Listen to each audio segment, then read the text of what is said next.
man, got the tractor beam out of commissioner. This is going to be a real short trip. Okay, hit it!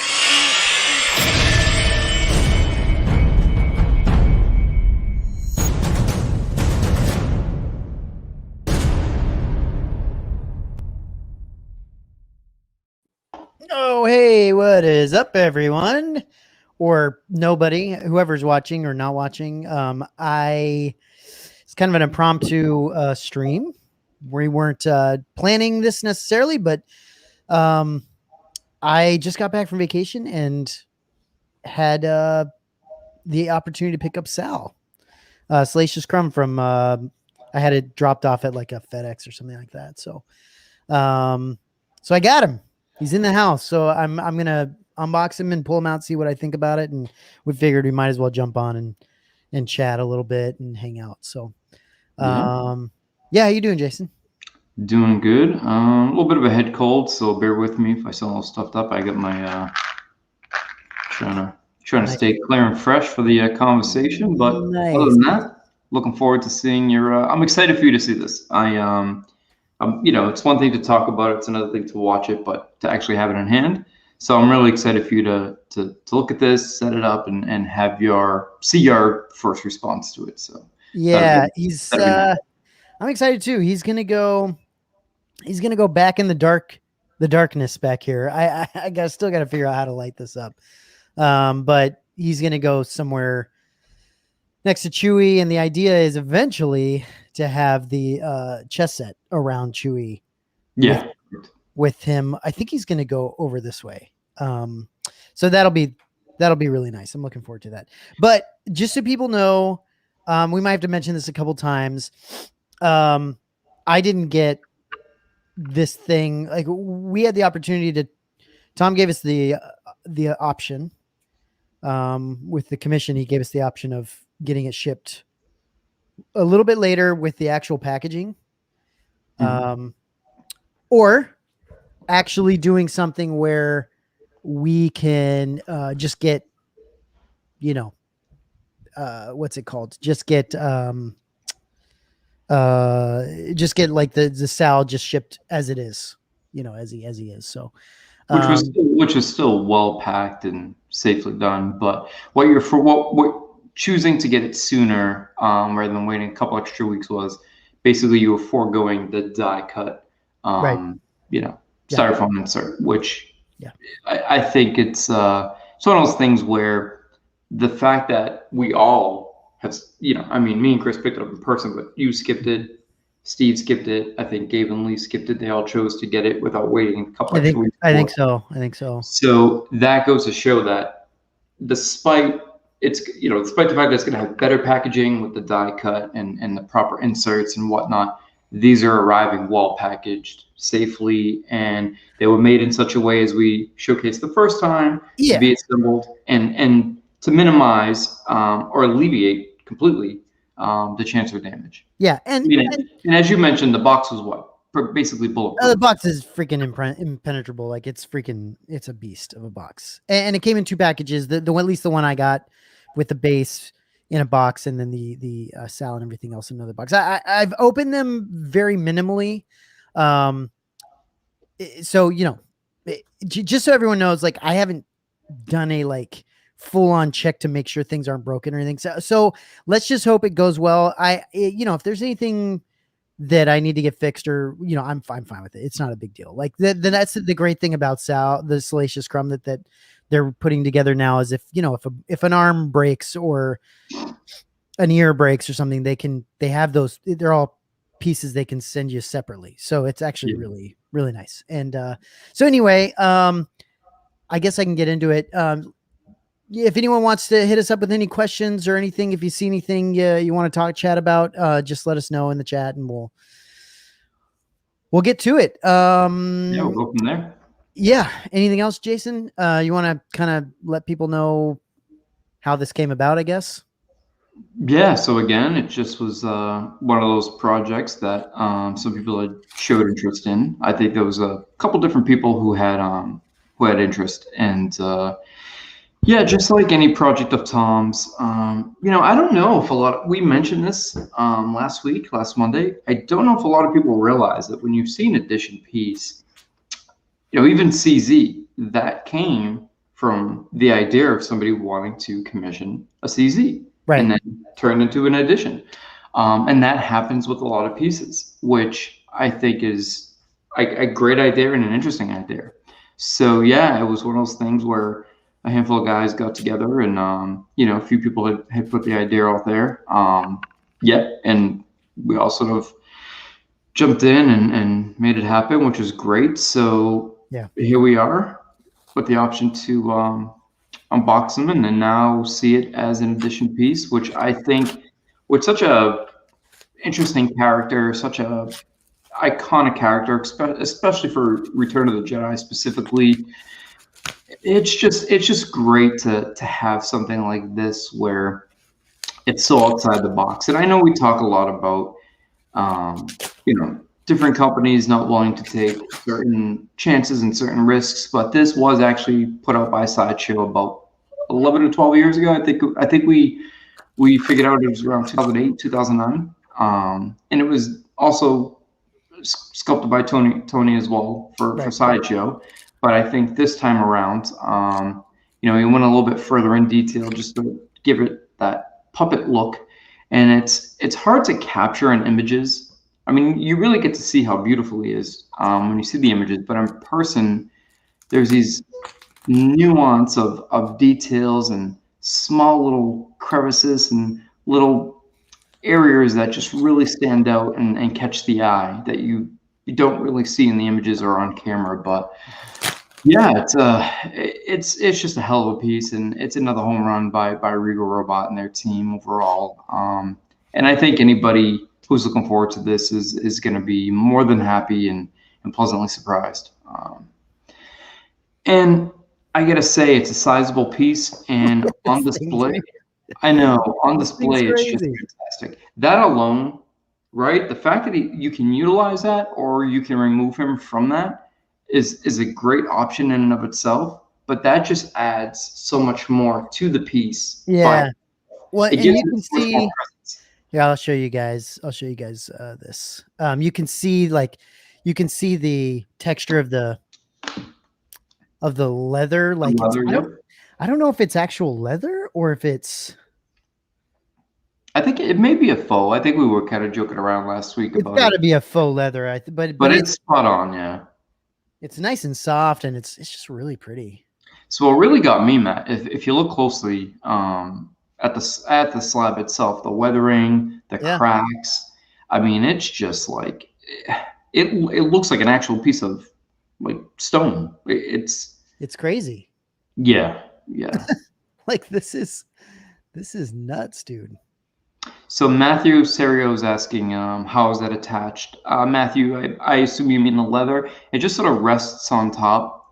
It may be, I think it's lightly glued down. It's got to be. Yeah, I mean, if you were to give it a nice tug, it would probably lift off, but it's placed in such a way where it falls naturally. It has a natural look to it. It's not like very pressed. And if, where Matt's touching in that area towards the front, where like Jabba's tattoo is, it kind of just lightly falls over the side and has like a natural drooping look. And I think it was very well done the way they placed it. It looks like it's naturally sort of flopped over or hanging over the side. Yeah, and I'll try to add a little bit more light to this thing. I don't know. The problem is, guys, I don't know how tall the thing is going to sit. I don't know anything. So I'm trying to. I don't know. We'll see how it works when I sit it on there, and we'll go. I think once he's on, Chris took some decent measurements. I think he's around 28, 29 high. Okay. Yeah. I don't have a thing on me, but Link, what's up, dude? Congrats on your new Kawaki and Monkey Lizard, man. I appreciate that, man. It's good to. I always forget the actual name, so that's what it is. It's Kawaki and Monkey Lizard. Yeah. Like species, right? Yep. Okay. Matthew, I think is this Chris's? Yeah, this is Chris's neighbor. Yeah. What's up, Matt? I was looking at Chris's, but didn't pick it up. It looks incredible in person. Yeah, it's what's really cool. It's cool that that Matt actually lives next to Chris, and he can see all these things. He can it's actually. fantastic. I mean, just pop over, take a peek. That's really cool. He can go actually like see it in person. That's got to, because seeing these things. I mean, obviously, we try to show you some things that that at least give you an idea of what it looks like. Anybody that does reviews, like let's say Justin doing Hot Toys reviews, or George MC doing reviews of stuff he gets, like anybody showing you reviews, it's just everything looks better in person anyway. It is what it is. Yeah, it's really hard. And I know George is actually into cameras. From, if I remember one of his shows, he talks about being into some camera equipment. And why that's important is it doesn't matter how good or how well your cameras are. Matt, you know this. I mean, you do filming for a living. You still don't get the full, proper. I mean, everything can vary. It could be lighting. It could be too warm, too cool. So many things are going to differ from what it looks like in person in your environment. Well, it's also live streaming YouTube. It's all like compressed and beat to shit by the time it gets. It's going through multiple filters and by the time it gets people's eyeballs, it's just it is what it is. So in person, everything looks better, obviously. But with that said, if it looks that good on camera or on image, you have to keep in mind how good it really looks in person. And I think anybody watching or anybody in the chat, someone who owns a previous piece, whether it be the Rancor or a maquette or anything like that, they know that the difference between seeing it on a live stream versus in person is a bit of a difference. Yeah, Matt's right. He can. That's something that would be great if we had somebody's collection that we can just go pop over, look at, and enjoy, and not have to come out of pocket for anything. So Matt, that's actually a smart move, man. I envy you there. It's nice. Yeah. I don't have that option. But either way, I mean, guys, look at this. I mean, just look at this thing. It's. So what do you think? I mean, really, Matt, I know we're doing an unboxing, but just take a minute to take that, even the slab, right? The little dies. Yeah. That specific piece in, I was really taken aback by like the cracks, the indentations, how it's in the right. It looks like a natural piece of stone. Yeah, I mean, it looks like it. Honestly, guys, it looks like I'm looking at a piece of concrete. Like it does. It's. I don't really know what to say. It looks that good. It's got, so it's just so people can see, it has number at the bottom 4, and it's got the little whatever things, the protector, yeah. So the soft furniture little things at the bottom to protect it. And I like how the corresponding number, because the Rancor is the same thing on the bottom of its base. So it has a number that corresponds with the numbered plaque that you get. And this goes back to like your piece is your piece. So let's say, for example, let's just pay, theoretics here. If you did need some type of replacement or part or whatever it may be, you don't get the thing replaced. It's your piece. So you get that particular, maybe the arm replaced or whatever. They're adjusting it a little bit now, where they're actually piecing the thing out to where they can send you an arm or a leg or an ear or whatever, right? So correct. But the good thing is with that being said, like, and I don't know how many people know this. So when Regal Robot's doing pieces like this, and I know it seems far-fetched, like, oh, you're doing 150 of them, how can they do that? As somebody who's personally been in the studio a number of times and viewed the process,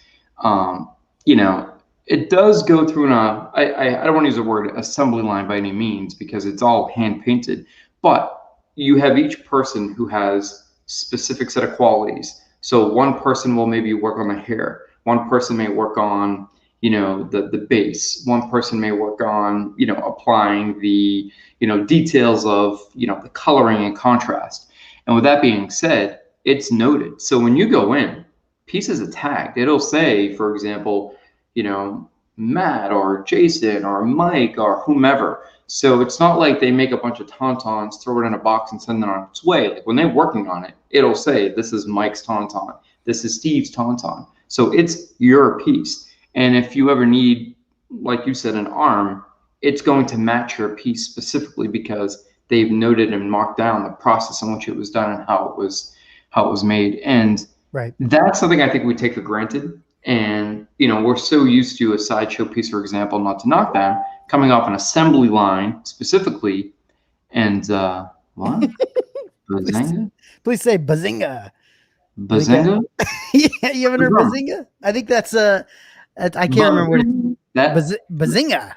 But the isn't that is that a Seinfeld thing? No, it's I can't remember what it's from. The nerds, the buzzing. I think it's that. But yeah, it's just one of those things where they keep it true to the piece, and that's, you know, that's really taking it that step that's above and beyond, and it's fantastic. It's awesome. Real quick, I was gonna say, Big Bang Theory, yeah. Okay, so Link is saying, yeah, where do you plan on putting it? So I mentioned it before, Link. He's gonna go back on this big shelf here. I think I'm gonna put him closer to CZ3 though, and Chewy's gonna go a little further over here. And the idea is to put the chess set around Chewy, kind of around the base of Chewy, and maybe the middle. I don't know. I'm gonna have to figure all that out once that stuff comes in. And I got to figure out how to light the thing up. I'm not quite sure what to do about that at this point. I've thought of different things like track lighting in the ceiling. I just don't have a light in this room. Like there's no actual light. So I'm glad you mentioned that. So I think when we had finished last week, right? One of the things I said, this particular piece, lighting is gonna play a big factor. Sure. It's not gonna. It's how do I say this without creating any miscommunication? So lighting isn't going to hurt the piece in any way the way you light it, but it will bring the piece to another level if you have the correct lighting.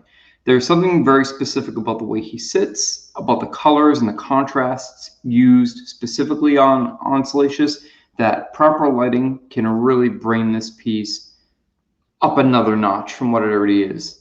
And anybody who does pick this up, because there is some time between now and when you receive it, you can take some consideration in reviewing some choices for lighting, because I really think it's going to add to it significantly if you do it the right way.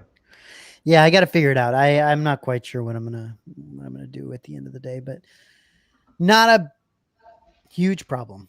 I'll figure it out. Look, I've needed to light Chewy up for the past or however long I've had this set up, and I'll figure it out when I figure it out. I'm hopeful that I can get something lit soon and it looks good. I just don't want to rush into something stupid and really, really expensive, and I kind of want to just take my time and figure out what to do right. So let me get into the stuff. Yeah, let's do it. Let's see. So here's the I'm really liking the way these are done. The COA.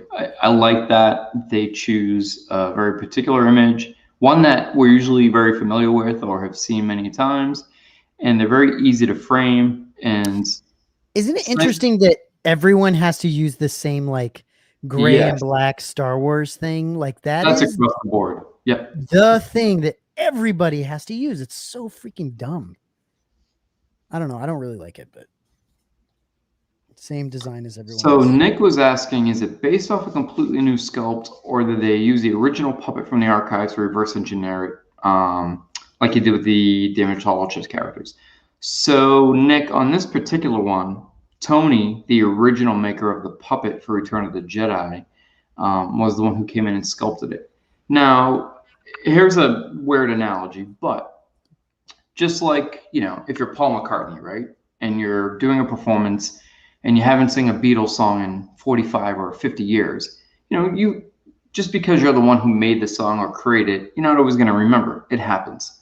So what they did was they went into the archives and basically did extensive research and had lots of reference images and what have you. And one of the primary things about this particular piece, if I'm correct, I think Sideshows is technically 1-1. However, it's a little underscaled.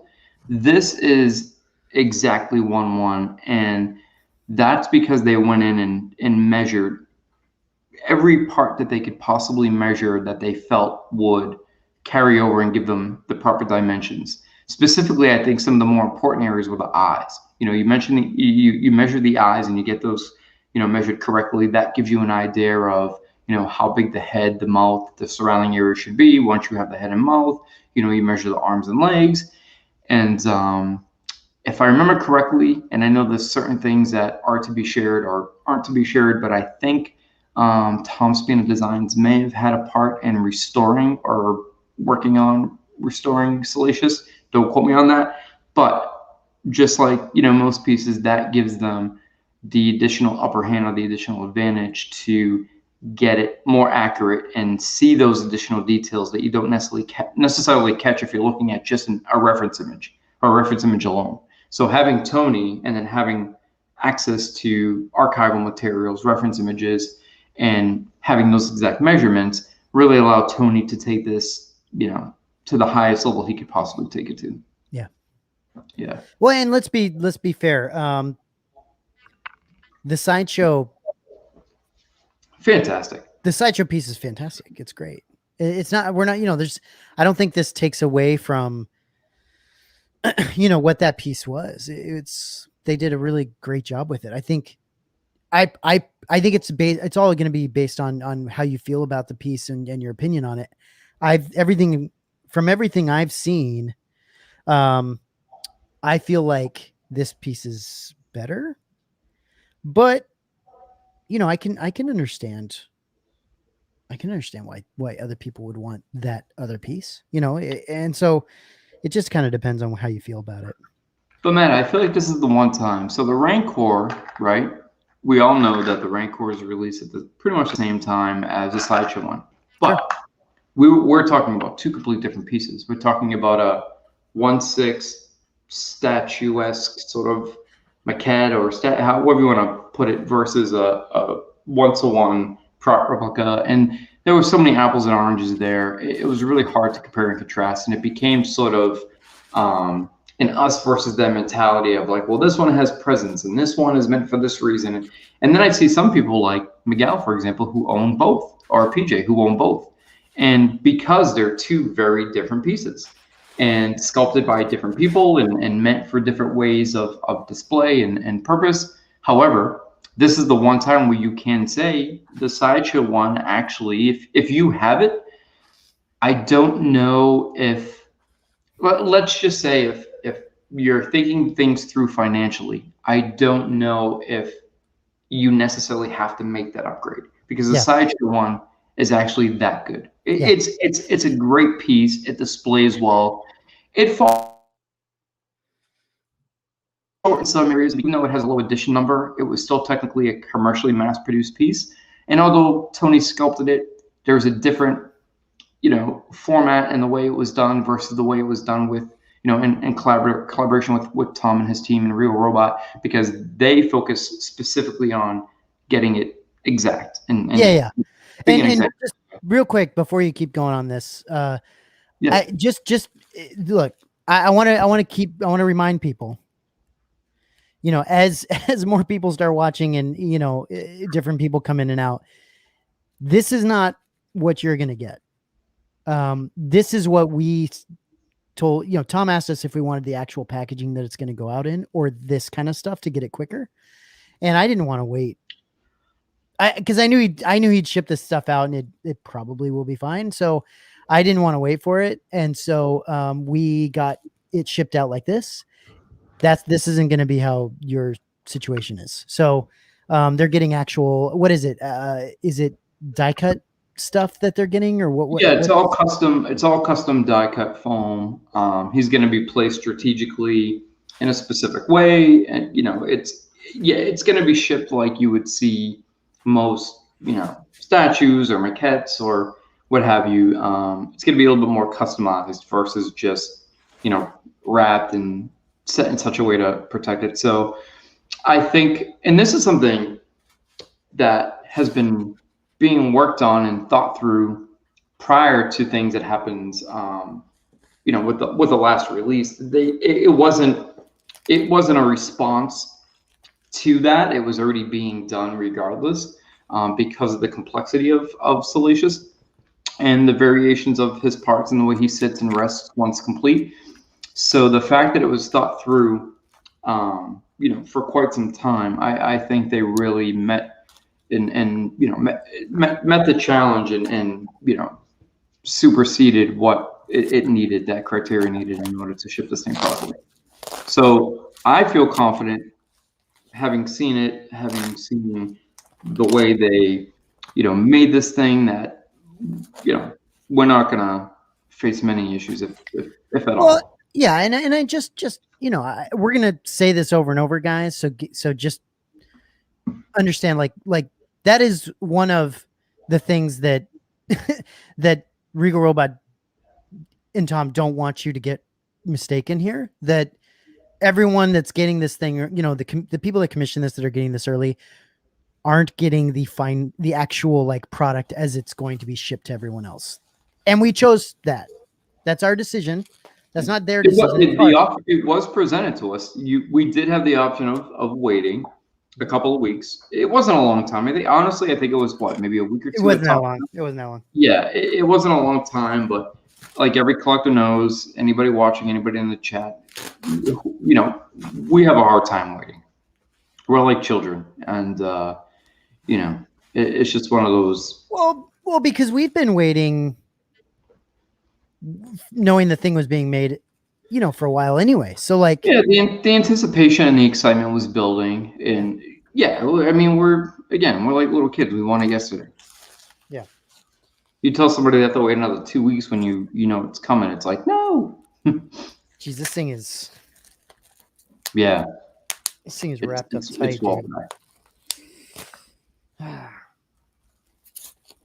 So the difference between the two Crumbs. So Matt, while you're unpacking, I'm just going to keep answering some of the questions. So the difference between the Sideshow and the Regal, Matthew, as I mentioned, so they're both sculpted by the original sculptor of the puppet, or maker of the puppet for Return of the Jedi, which is fantastic. The Sideshow one, like I mentioned earlier, is technically 1-to-1 scale, but it seems to be just slightly undersized in a few areas, and some of the proportions are slightly off. But again, I think the amount of time that may have been given to the sculptor, or any revisions that may have been made during that process, some changes could have been made for, you know, cost-effective, you know, reasons, or efficiency reasons, or manufacturing reasons, but it just seems to be a little bit slightly underscaled, which honestly, I don't think it's very noticeable once you have it on display, but it is technically a difference. Also, this one's positioned a little bit differently, and that's a given. They didn't want to pose them, you know, exactly the same because they didn't want to compete. The Sideshow one comes where he's seated on a pillow, sort of like you see on Jabba's dais, where he's sitting on a stack of pillows, or a couple different pillows.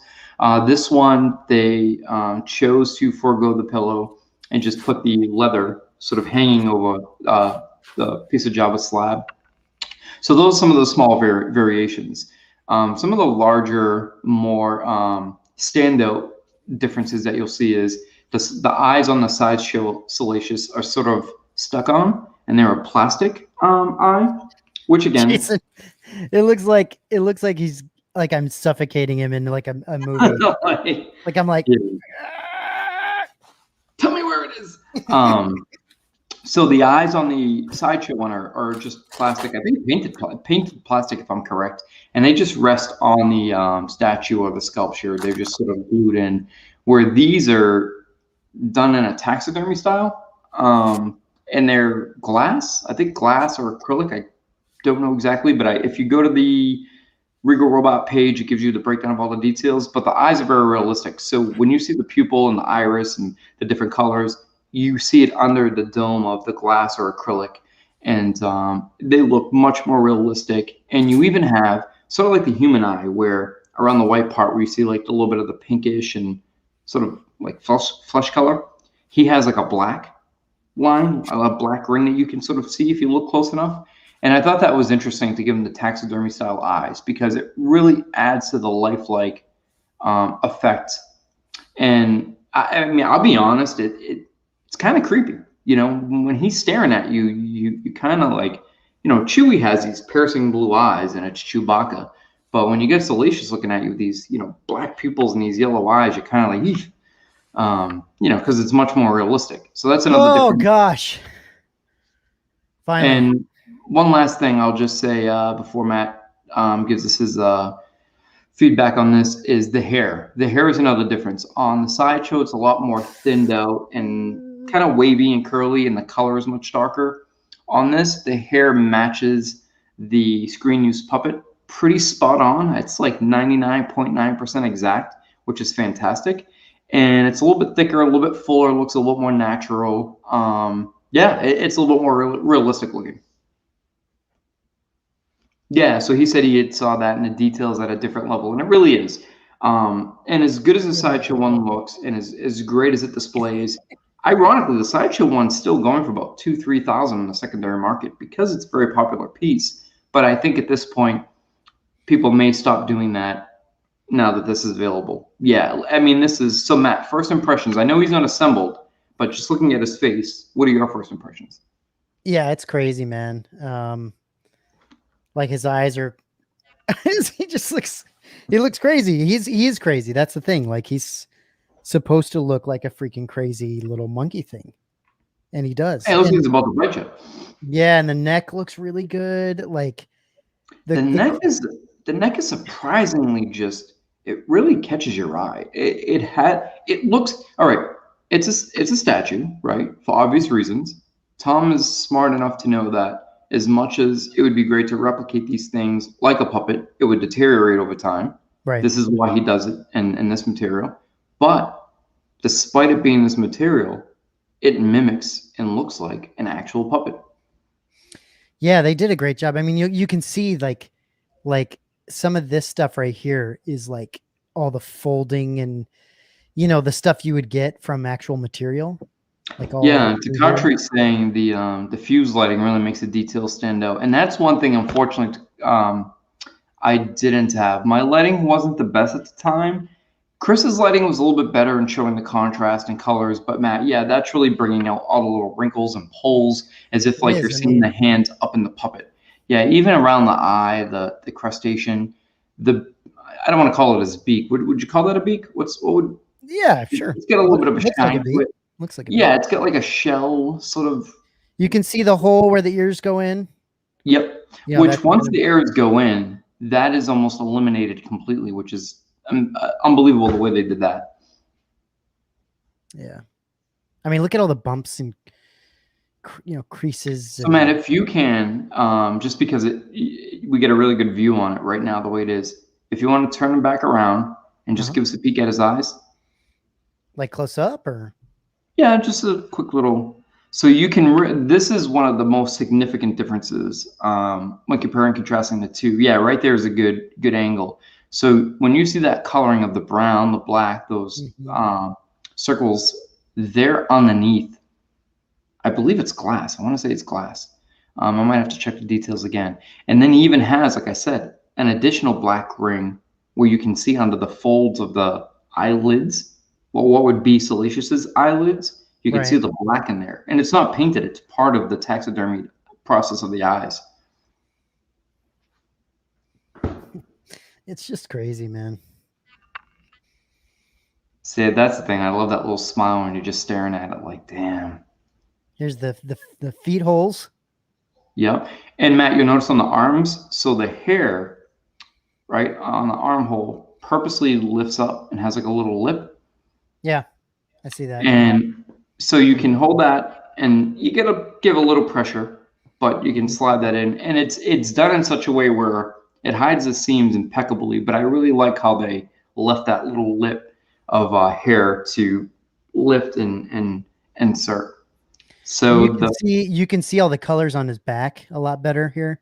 Oh yeah, definitely can see all the variations, the contrasts and variations. Yep. I mean, they did a great job painting this. And even the little fold. So like hold it on the side. Yeah, right there. Okay. So this also gives it that quote unquote puppet look where he's kind of hunched. You can see his spine, you can see the fat folds, and sort of the puppet just like resting in on itself. You know, the bunchiness of the belly, you can see the top of it resting on the bottom. Yeah, that's where they just really knocked it out of the park. It's so crazy, dude. You know, it's interesting. Chris made a good comment the other night where, remember we had talked to a few people who said, you know, it's beautiful. However, yep. So there's I like that. I like how they had the Lucasfilm Regal Robot. I gotta get a screwdriver. screwdriver. Yeah. But we had mentioned how some people said, you know, it looks beautiful, but I just don't have a connection to the character, right? Sure. And that's going to happen from time to time. Sure. Because there's a lot of times people just buy stuff based off the fact that, oh my God, look at this, it's beautiful, I have to have it. But Chris made a good point. When the commission was originally happening, Chris had said, I don't need a Salacious in my life, you know? Right. I don't want a Salacious. Right.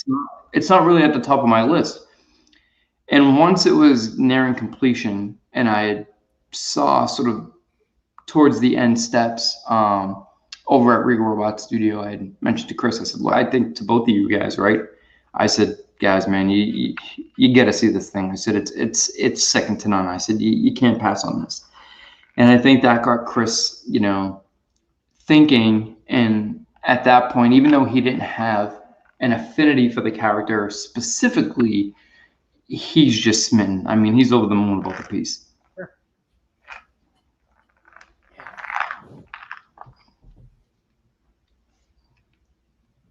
Yeah, I mean, this thing is it's crazy, dude.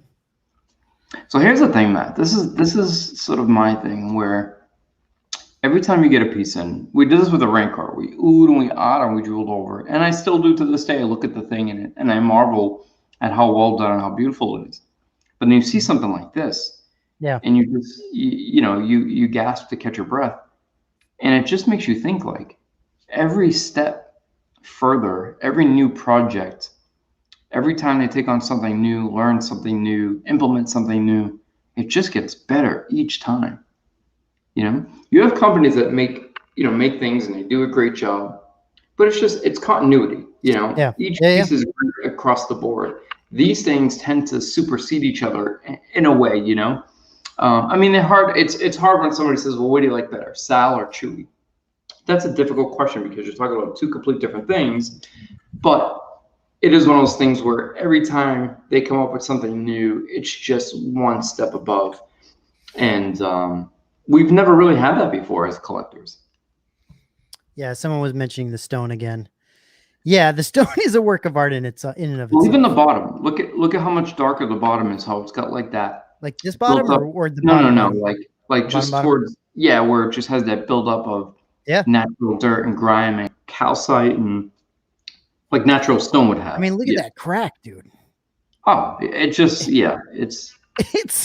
it's crazy, man. I agree. This thing in and of itself is just like stupid good, and it's got the leather on top where he sits. It is amazing. Like it really is. They did a fantastic job with this thing.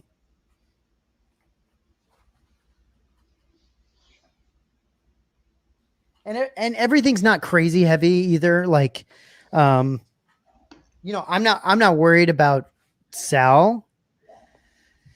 You know, it'll be fine. But everything, it feels quality. You know, it's not like super light. It's not like super heavy. It's good. It's a good one. That's how I felt. It wasn't on the light side, but it's not extremely heavy. I think it has a nice weight to it overall. Yeah. It's pretty amazing.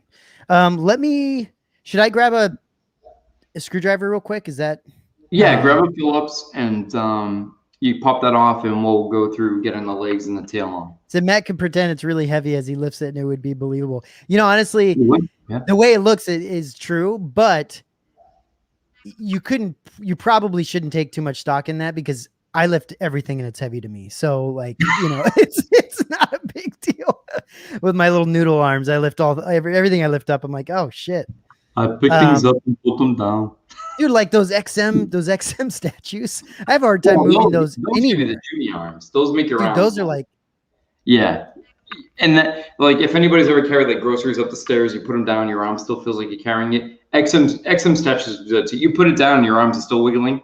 well, that and the actual like the actual sculpted part up top is like you're trying to make sure that doesn't, like you want to hold them with both hands, but it's just so heavy. At least to me it is. To me, it's you definitely get the Jimmy arms for sure. But yeah, these are a nice weight. Let me grab hold on one second. Let me grab the screwdriver. I'll be right back. Grab screwdriver. Yeah. See what's going on in the comments here. So stone block detail. Yeah. So again, yep, it does. It looks really realistic, and I think I don't want to disrespect anybody by getting the names wrong, but I think it was Matt or Pat. I believe his name's Pat, but Tom's talked about him before, but he had sculpted the base specifically, and it's amazing how it looks like a real piece of stone. It's insane, man. It doesn't just like mimic stone. It looks like stone. It's as if you have a piece of stone. Yeah. And Matt, thanks for Matthew for checking that. So they are glass eyes. I appreciate that. I always like to get the information correct, and for some reason my mind likes to default to acrylic, but they are glass eyes. So and that, the glass eyes have a realism to them that they look natural. They look realistic, and the fact that they're set in the head and not just like on or glued on, the combination of the two, the glass and the taxidermy setting, just really brings this thing to life. Hans and Franz. Pick things up and put them down. I think that was like a Planet Fitness commercial or something. I think it was a SNL skit, wasn't it? I think it was both, yeah. Hans and Franz. Pick things up and put them down. Yes, this is exciting. And now, this is another thing we'll go over as Matt continues and does the unboxing, but a lot of the questions we've gotten during or even after, some that I've gotten personally, people just messaging like, hey, great to see you guys do the unboxing, but can you tell me this? Can you tell me that? And I'd say the number one question has to be the fact that he doesn't peg into the base. Now, again, even though we said this before, that was by design. Hold on, Jason. That said, legitimate concern. It is. It's a legitimate concern.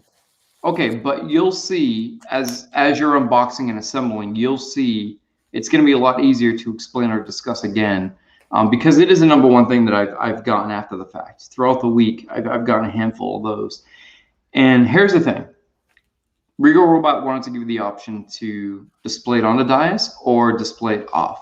And if I'm correct, I think I saw a picture of Gabe's yesterday or the day before where he had it. How he has the wall that's sort of dedicated to like Regal Robot pieces? I think it's off the dais. I think he's sitting sort of hanging off the shelf. And you can do that, and you can do it in a way where you can place it and feel comfortable that he's not going to fall off. I mean, you have to give this guy a good knock or a good shake. Walking by or a quick little tap isn't going to do it.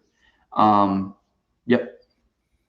Let's pop this up on the screen, take a peek, flip it over and show like that, sort of gnarly kind of curl. And you can see like the wrinkles and the knuckles and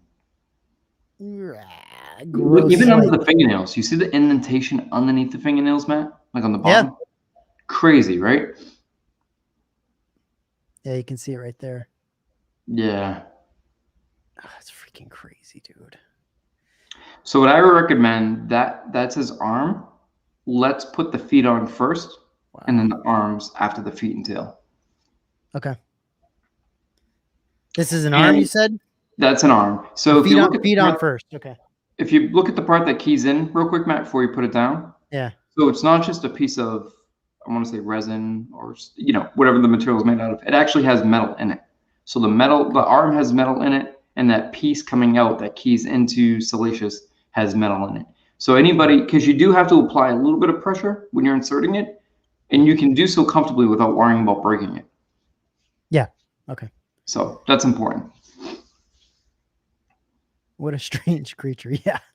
It is. And It is a strange you're creature. talking about it, I was just thinking, Matt's girls love Chewbacca and get a kick out of him, but I can only imagine them walking in and, oh my God, Daddy. I've shown them some pictures of this thing before. You prepping them? Yeah, just to get them prepped. This is a really weird one. You tell them not to feed them, and well, it's to me this is a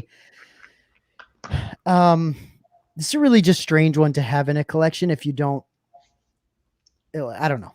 On its own, it's a very unique piece. It is, yeah, it is. But there's no denying that he's meant to be a little. He's a creature. He's meant to be a little creature. Yeah. Oh, it's great. That's what I love it. Matt Serio asks, are the limbs poseable? So Matthew, no, they're not. However, I don't think the sideshow ones are poseable either. But however, they are situated in such a way where they rest very naturally. They have a very natural look to them, right? But you cannot pose them. Yeah, and some people really wanted this thing to be an actual puppet, like a puppet. Yeah. And I totally get that. I understand why some people would want that. The problem is for longevity.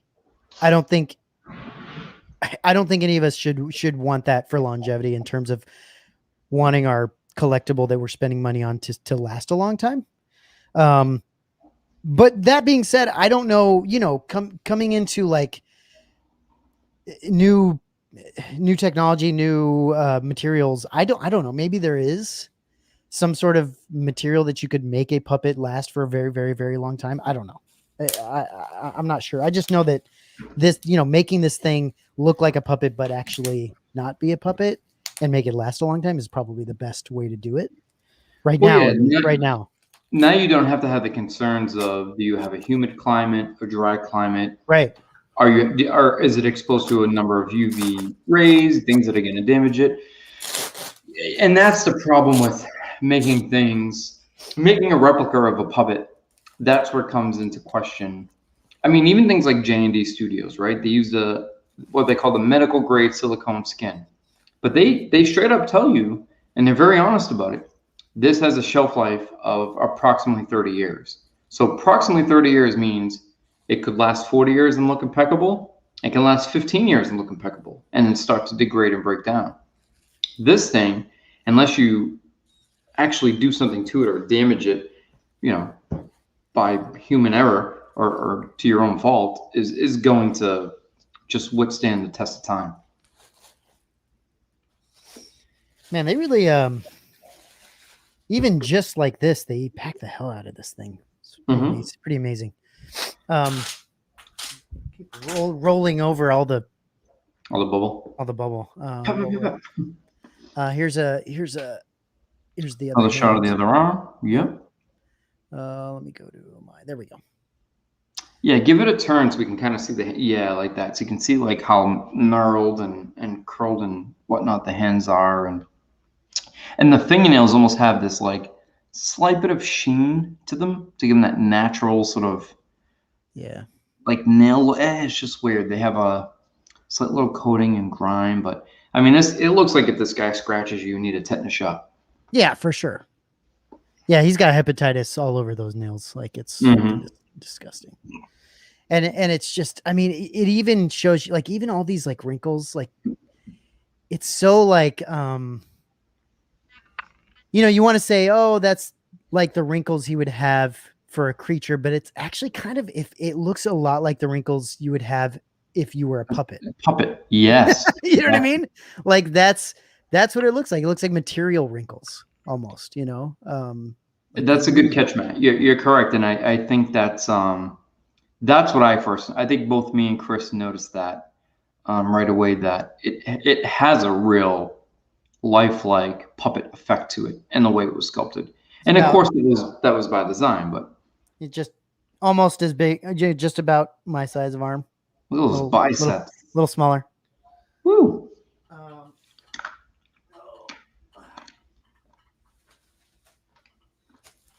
And sorry, guys, I didn't want to. I personally am not I don't like unboxing things and not unboxing them personally. So, you're getting the actual like experience of me unboxing it, but it's kind of annoying as well. So, I apologize for that, but I didn't want to open it ahead of time. Let's see. I found it funny. Steve said he would never have a bib Fortuna in his house because he was too horrific, but he now has no problem with afterbirth huts and cannibal crocus. I know, right? Isn't that the truth? Yeah, for sure. Yeah, Steve's got his things he likes and exceptions, I guess. We all have our things. Yeah, see, I've mentioned this to Jason a couple times. I've never been one to say, "Oh, I need a Salacious Crumb in my collection." Right, Jay? Like I've never said that. I've never said you're right. Yeah. And that's the problem with Regal Robot. That's the issue I have with Regal Robot is that the stuff they make is so quality and so good looking that it doesn't matter. Like the minute I see a freaking Salacious Crumb, I'm like, yeah, I have to have that. It's really ridiculous. And that's a discussion we've had many times on camera and off. And it's easy when you have a company who's producing, I don't know, let's say statues or even 1/6 scale or, costumes or prop replicas, whatever it may be. You can say, look, I love Poe Dameron, but do I need to spend $700 on a Poe Dameron helmet? No, I don't. Okay. That's easy. That's an easy pass, especially in a world where us collectors get so, such a how do you want to say it? Like a visceral reaction to seeing things, a response to things like, I need that. I have to have that. But there are times you can say that looks great, but I don't need it. The problem with what Regal Robot is doing is, you can say, well, I don't really connect with that character. But when you see the thing, it's just so hard to pass up because it's so amazing, so beautiful. And again, they're not making 1,000 of these or 5,000 of these or even 500 of them. It's such a low number that if you miss out, it's one of those things that it's done.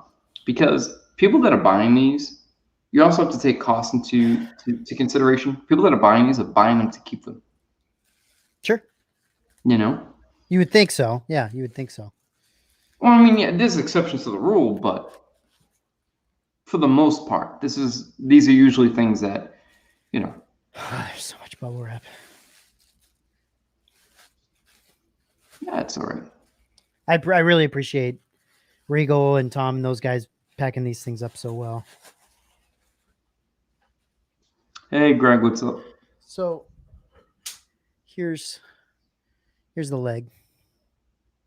Here's the other leg. I don't know. I love the way if you flip it up to put the way the toe kind of curls over the other one. Yeah. When you kind of crack your knuckles too much and you're an old guy and your fingers go in the opposite direction. Yeah, it's kind of cool.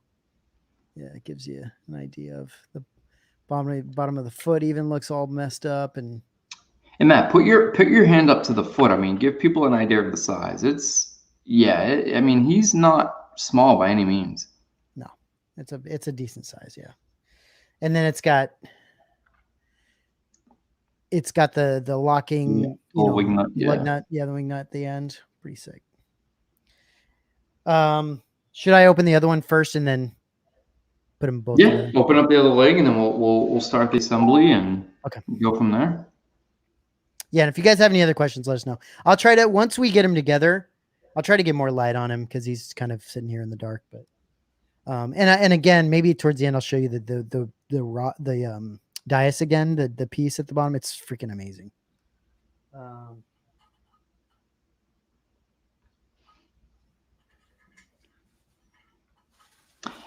And as Matt's doing this, I'll point out, even though the lighting here isn't very bright on his side, so when we started seeing some of the promo pics, when the emails went out, and the details went out. A lot of people were concerned that the base was very close in color to Salacious, that there wasn't a lot of contrast between the two. But as you can see here, and as I can tell you from experience by having the piece on display, the base is one color and Salacious is completely a whole other color. Really, and I think they may not have.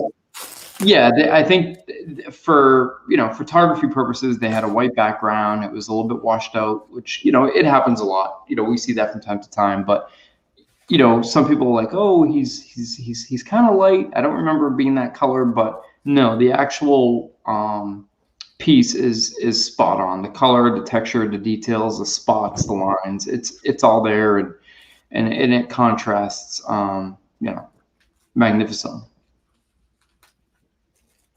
Yeah, it's actually interesting because even having him in the darker area here actually benefits for you to see the actual like. Yeah, you can see that as well.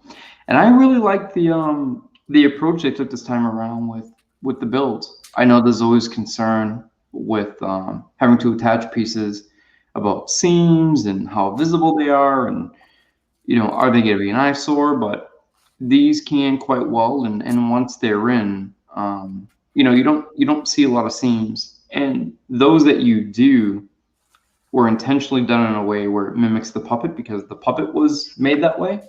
So you sort of get the best of both worlds there. Okay, I'm getting closer. Here's the other leg. Nice. Give you an idea of this guy. So and how's the packaging? Let's go over that again. So, guys, just we mentioned this a couple times. We knew we'd have to mention it quite a bit. So, the packaging, as I have received it, is packaging that we decided as people that commissioned the thing, as individually what we wanted. Like Tom asked us if we wanted the actual packaging as it would be as a final piece, or if we'd want the packaging to be just something that gets it to us safely and gets it to us a little quicker. And we decided to go with at least everyone individually decided what they wanted. I think pretty much everyone decided to go faster than wait. But the real run is going to have die cut like foam and all this other stuff. It's so, and the nice thing too, is if anything does get, anything does get messed up at all, if a toe breaks or toenail or whatever, you don't have to be like, hey, Tom, I need a new Salacious. He can send you a leg and you can just pin it, put it in and you're good to go. So it worked out pretty well.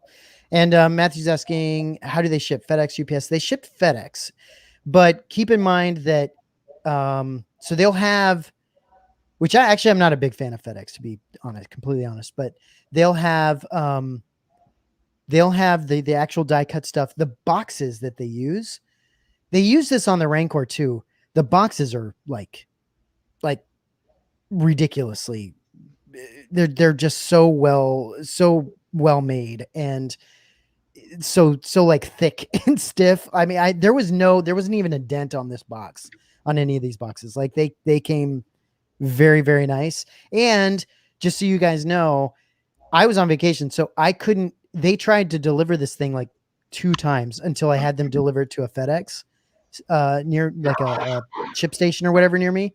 And so I was a little bit concerned that I was having it continuously get put into a truck and off a truck and back onto a truck and all this other stuff. I was a little bit concerned, but it's freaking great. I mean, that would have been my fault anyway, but it came out. I mean, for the most part, it came out great from what I can tell. So, see, it's interesting that you prefer UPS because for me, UPS, I have to go on a wild goose chase with them. If I'm home, they'll say I'm not home, and I mean that's a story for another time. But I prefer FedEx. DHL is obviously one of the best services of carriers, but within domestic shipping, there's no need for it. But I do pretty well with FedEx. Anything shipped by FedEx, I usually have a better chance. UPS and USPS on my end tend to be a problem with outgoing and incoming. Oh, okay. Yeah, that's interesting. See, UPS is. I actually know the UPS lady a little bit, and she's a nice lady, and I try to help her like carry heavy things when I order stupid shit, and she's just nice, so I prefer that. But FedEx, I mean, it's fine. It gets to me. It gets to me fine. It's just I don't know. Yeah. And just a quick mention, Matt.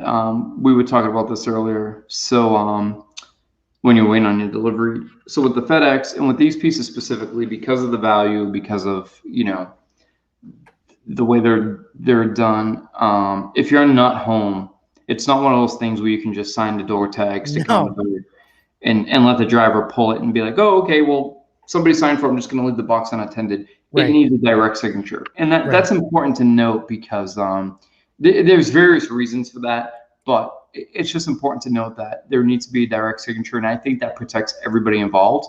And I wish more companies would actually do that.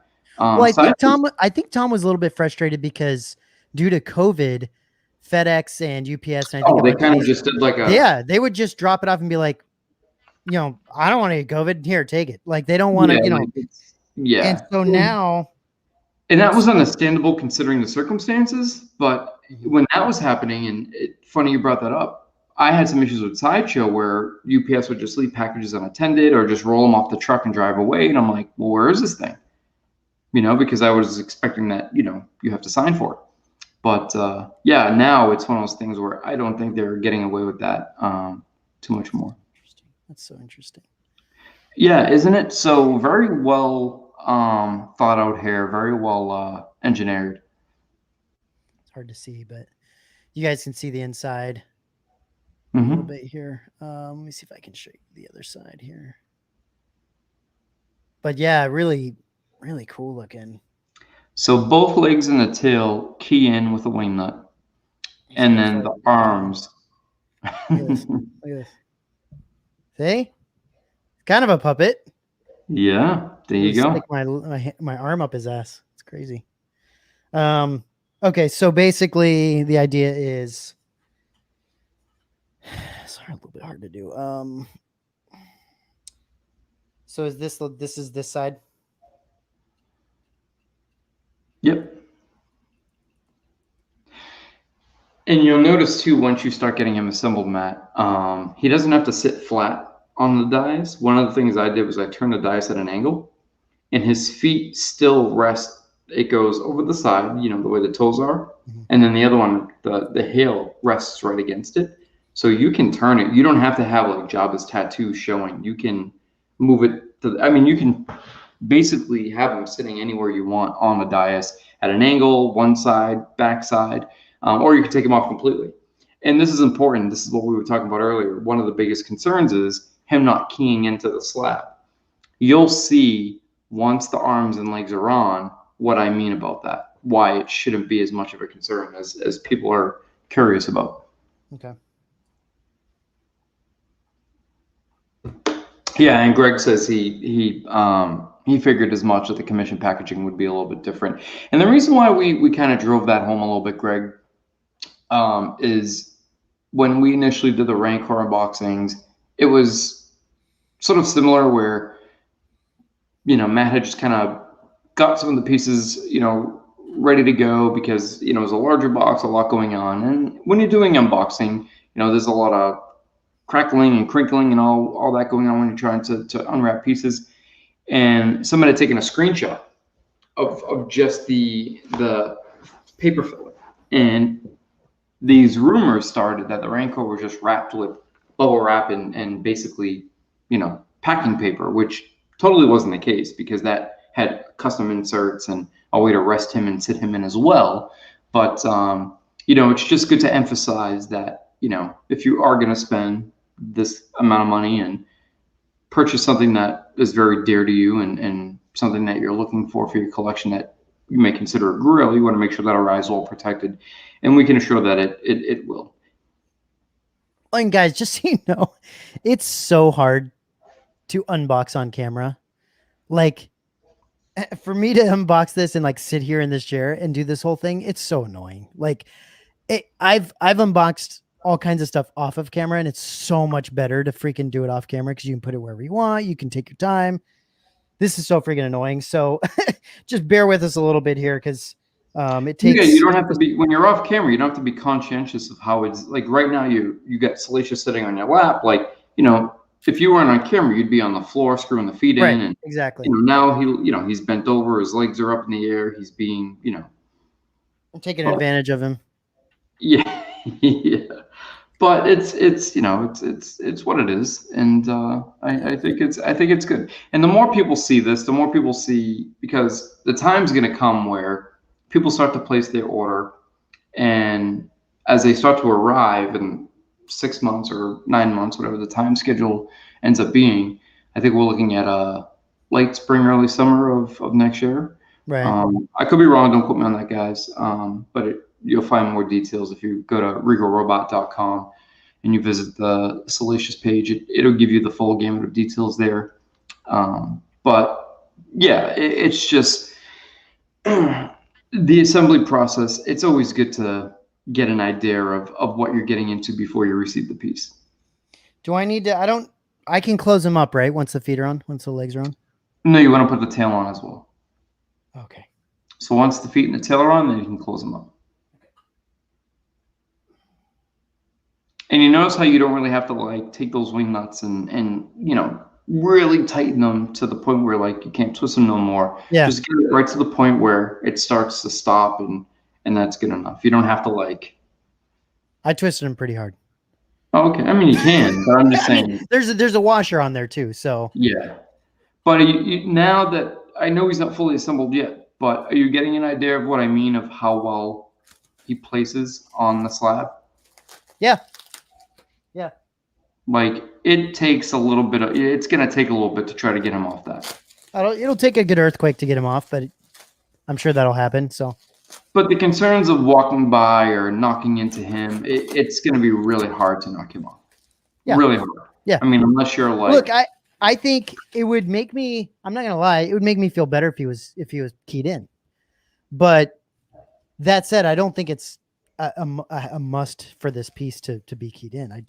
I think he sits very well, and he's very well secured on. Like he feels very secure on the dice piece. Yeah. I think you should still be careful where you put him. Yeah, of course. Like you don't want him. I don't think you want him freely just sitting anywhere, because if someone bumps him, something could happen. But that could happen to anything.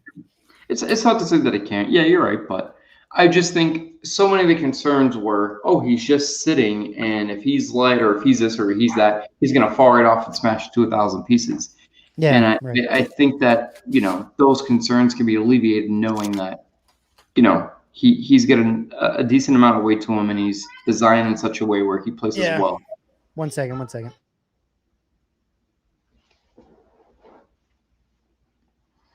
All right, so I'm just going to scroll through the comments, see if you have any additional questions. I know this is kind of impromptu and sort of last minute, but yeah, so all right, so just basic, saying, so yeah, guys, it's, it's a great piece, and it's one of those things where I know that they decided to up the edition, so people don't have to miss out, or less people potentially miss out, where the Rancor had sold out so quickly, the chess set even faster. I think the chess set was 37 minutes. I mean, it was under an hour, and that's amazing. That was 77 pieces. So this was brought up to 150 for two reasons. I mean, you get a character that is not as, I guess, I don't want to say arbitrary. So that the chess set is an arbitrary set. It's definitely unique in its own right, but Salacious has a very specific, element. And it's just one of those things where more people are going to have the option to purchase. And with that being said, I think it's a great idea and a great opportunity. So sorry, family got home. No, that's all right. So I was just kind of talking about the numbers and the fact that this has increased to an addition of 150. I think that it being Salacious and it being such an amazing piece, it gives the opportunity for less people to potentially miss out. Yeah, sure. Yeah. Yeah, it's it's nice. Look, we can't expect that Regal Robot is gonna stay in the whole like, 50 to 60 to 70 the whole time, all the time. I think it's going to be dependent on the piece and how popular they might think the piece is, or, I mean, they're getting more and more popular, I think, is what's going on. So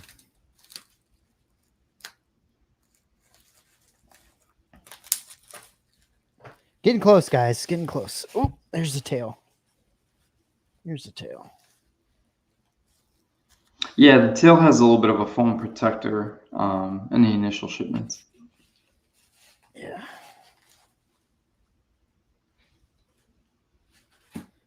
Oh gosh, there's so much of this freaking shit. Which is awesome, but also really hard to get out. Okay. All right, here we go. Okay. Here's the tail. I don't think we have to go close on this thing. You can see the variations though, which is kind of cool. And the tail was designed in such a way where if you wanted to pose this close to a wall, because a sideshow one, I think, again, talking about the differences, and not to keep referencing that, but it's it's the only other Salacious out there. That tail really comes out far from the backside and then wraps over. They did this in such a way where it sort of rests right by his upper neck and below the back of his head, if you will. And it does so in such a way where if you wanted to place them close to a wall, you could do so without necessarily having to, pull them too far out or even remove the tail, which is what some people have done with the sideshow one, to be able to display him in a specific way. So after Matt assembles this part, you'll see how well it sort of does a loop-de-loop, a little curl, and rests around the back of his neck. Yeah, it gets a lot heavier as you put the legs and stuff on him too. It does, yeah. It definitely does. Sorry, I'll go. Here we go. Let's see. All right, we're getting there, guys. I'm glad I didn't open this earlier because I like seeing these things. I like the initial reactions of things, but damn, it's a lot.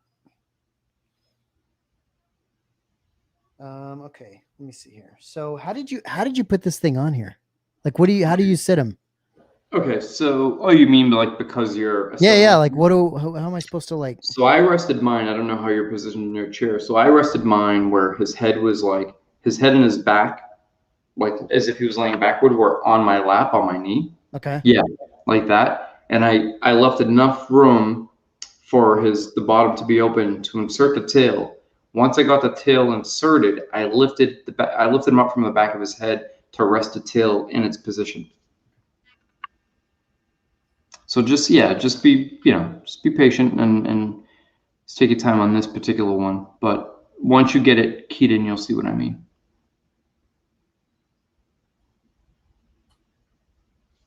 So for those watching now or in the future, what's initially recommended is to do the right leg, left leg, tail, place them on the dais, and then do both arms.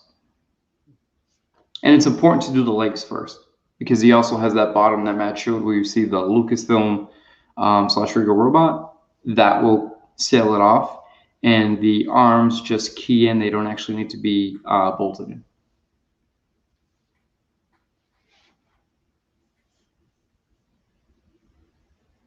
So how you feeling? Are you feeling comfortable with that? You see what I mean? Yeah, it's okay.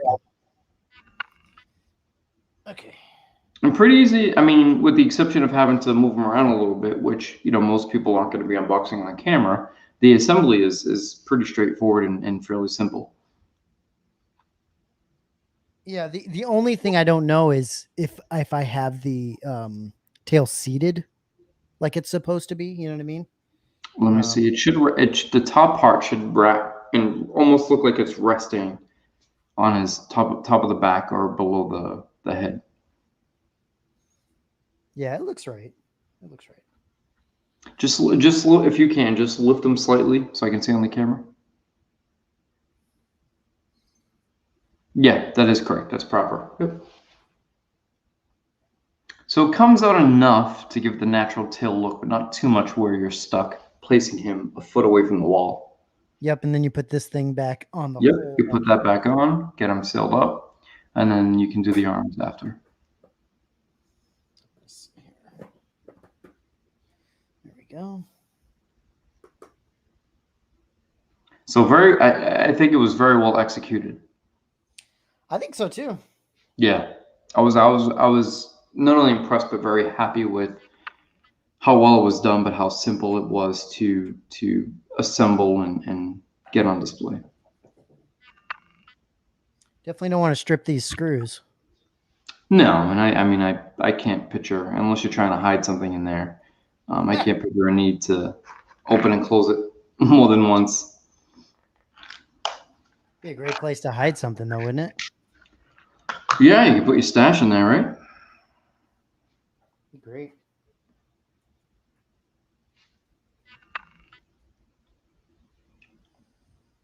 Okay. Oh, imagine. So Matthew says they should have had an optional speaker to put in for the cackle. That would have been cool. That would have been cool. And that's cool. not to.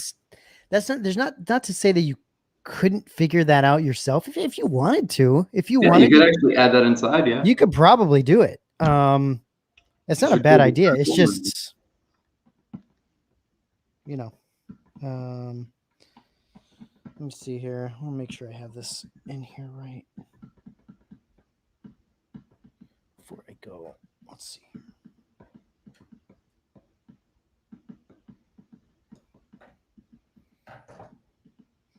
All right, so this gives you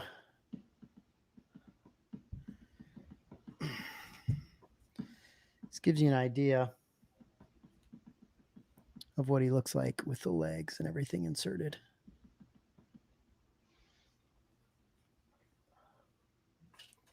Yeah, you put it. Yeah, you could. So now when you place him, now that his tail and legs are on, you'll see how well the top foot and the bottom heel rests against the slab.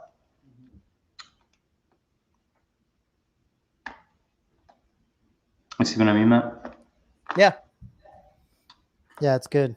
So the feet actually, in a way, even though it's designed aesthetically this way, also allow for him to rest and help keep him in place. So it's not just him having the flat bottom or the weight of the piece holding him in place, but the way the feet are positioned, they almost, I don't want to say hold on to, but they press against the slab in a way where it holds it comfortably in place.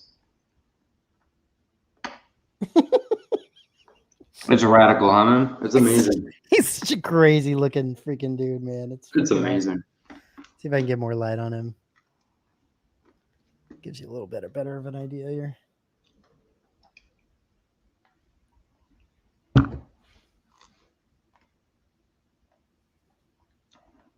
So yeah, you can see the tail doesn't come too far out on this one, which allows for better display options.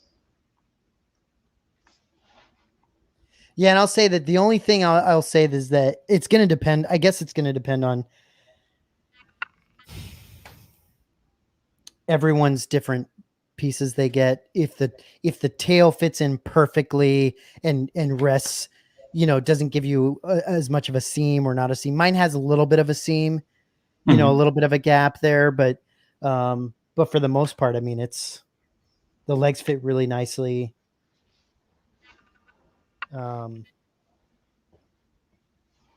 Yeah, it's really nice, dude. You can really capture, I mean, Chris's light was fantastic during the unboxing, but this really allows you to see the contrast between the base and Salacious himself. Because he is more of an orange tone, technically, the brown and orange undertones. He's not as light as Adias is, but yeah, and you can see the way you have it now, Matt. If you just want to blow yourself up for a second. Sure. 1 second.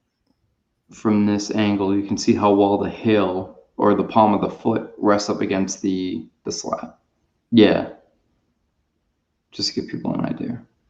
So even if you were to turn him, Matt, so if you turned him at an angle, for example, like if you turn Salacious, all right, keep the dais like that, pointed towards the camera. Yeah. Now turn Salacious to be hanging over the corner of it. He holds on just as well with the 2 feet. See what I mean? Yeah. Just as well. It doesn't. So if you want to, you know, play around with it a little bit, move it around, the feet, it's not going to throw it off if you want to pose them differently. So this also plays into if you put them on a shelf or a regular display pedestal and you take the dais away. You know, the feet are designed very well to hold him in place. Yeah, he does sit very well. Mm-hmm. I'm still blown away by the concrete. Oh, how realistic it is. Yeah. Like Salacious is unbelievable, obviously, but the concrete's like it's crazy to me how good it looks. It really is amazing. Bump this up a little bit more. But yeah, he looks really good. Let's get his arms in here. Yeah, let's. I want to. Let's see. So if you go right where the key is, just feel for the little lip of hair. You can feel for it. You can pull it up, give it a nice little tug. The rest of the hair is placed well, and then it's going to take a little force, not too much, but a little. And it's in a downward. Yeah, I feel it. The main thing here is you don't want to pinch the hair. You don't want to get it caught under the arm seam. So you might just want to take a few seconds with that. So even though you have to take a little bit of time with this, I don't want to say time, but just it's not as quick as throwing the leg in and securing it. But once you do, the arms are well hidden. You barely see anything, if at all. Well, and one thing I would suggest doing now that I just did it is to lift it up, put it in a little bit, lift it up over, put it in a little further, lift it up over some more. You know what I mean? Just kind of work it a little bit. So you avoid catching some of the hair underneath the seam. But you see how well it rests and the hair just covers it completely. Yeah, another creature you gotta work the hair with. I spent a total of about an hour, not in one sitting, but between unboxing him and putting him on display, you know, sort of tousling his hair around to just give him that, you know, sort of grungy kind of sitting around, bedhead matted kind of look. Yeah, and he's the same as Chewbacca. I don't, you know, it depends on if people have any of the other Regal Robot pieces, but the Chewy hair comes off of Chewy. Mm-hmm. You know, and it's just a net, you know, it's going to happen. He's got so much freaking hair. So this is the same type of thing as some hair, like as you like work it and kind of get it to where you have a few strands. There'll be some strands that come out. As long as your wife wasn't like, did you have a redhead in the house? Exactly. Yeah. Exactly. Then you can be like, well, well. So I liked this was really well thought out, because it could have just easily been when you lift that lip of hair to insert the arm that the rest of the hair pulls up easily, but it was done in a way where you have to give it a nice tug just even to get the lip of hair up. Yeah, so once you do the first arm, you really get it for the second arm. Yeah, but it takes a minute. It takes a bit to do it though. Yeah, you get I mean, they're in there. It's a tight fit, but again, by design, and the reason why they're a tight fit is the more secure is not necessarily for the integrity of the piece. It is, but it's also to alleviate any potential seams that you might see. Crazy. It's amazing, isn't it? It really is. It's crazy, dude. Oh my gosh. And then when you put the airs in, he just completely comes to life. Like he's 90% assembled, but he's just quite not there. Once you put the airs in, he just comes to life. Wow. So how you feeling about it so far? Oh, it's amazing. Yeah, there you go. It's one of those things where I was just staring at it and just awe. They did a great job. It just makes you think though, right? Like every piece they come out with, it's like, well, how do you top this? And then they top it. It's insane. I don't know. They did a freaking great job though. Let me get the ears. Yeah. So we had a question last week and I kind of joked, but I was somewhat serious. I mean, I was being playful, but I was also serious. And one of the things was, fast forward 5 years from now, right, Matt? Think about all the things that will be released by Regal Robot in the next 5 years. My intent is to potentially get enough of these pieces mixed in with some studio scale models and what have you, and recreate that famous picture of Lucas standing there with all the right. That would just be a great That would be crazy. a great display. I mean, but we're sort of heading in that direction with the type of pieces we're receiving. Yeah. Let me see if I can get my lighting is freaking bright as hell right now because I look like a freaking ghost, but here. So it gives you an idea of the ear. Turn this down a little bit.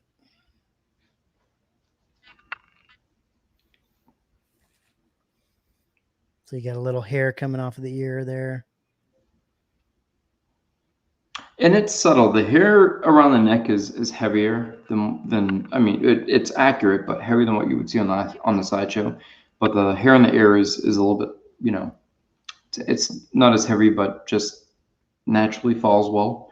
So on the cheeks, Matt, when you're getting him ready for like where you're gonna place him and put him on display, rather than kind of having it fall straight down, I noticed you can kind of bunch it up and kind of have it coming out sort of like same direction of the cheeks, and then the same thing around the neck. Just toss it a little bit, and yeah, that looks fantastic. It looks like a slice of pizza. It's so funny. And those things, man, I gotta tip my hat because when those key in, like I said, you'll see, it just eliminates the keyhole. That's so sick. And I think this was one thing that was reworked. I think originally these were connected to the head. They weren't a separate piece. And they did sort of a beta test run to see, well, what if we were to ship it with the airs, considering all the other pieces are removable, what would happen? And just to play it safe, they went the route of removing the airs and making them a separate piece that you key in. But again, once you key them in, you don't even see it. Correct? Am I correct on that, Matt? Yeah, I mean, yes. They key in very well. It almost completely eliminates the hole or the keyhole in the head.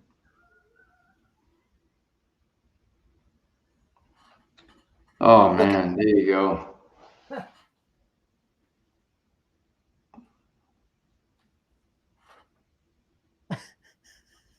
He's wow. crazy looking, dude. Wow. Look at him from that side.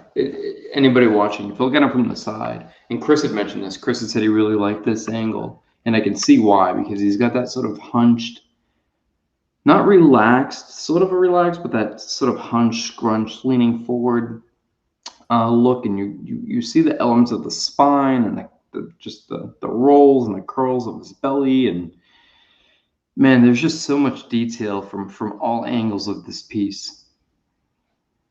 It was so meticulously thought through in the process. Yeah, and you got to make sure. Like I had a pretty big gap on one of the ears, Mm-hmm. and so you really have to make sure you get it like sitting right. Yeah. It keys down more of an angle, but once it gets in there, yeah, you don't see much. Wow.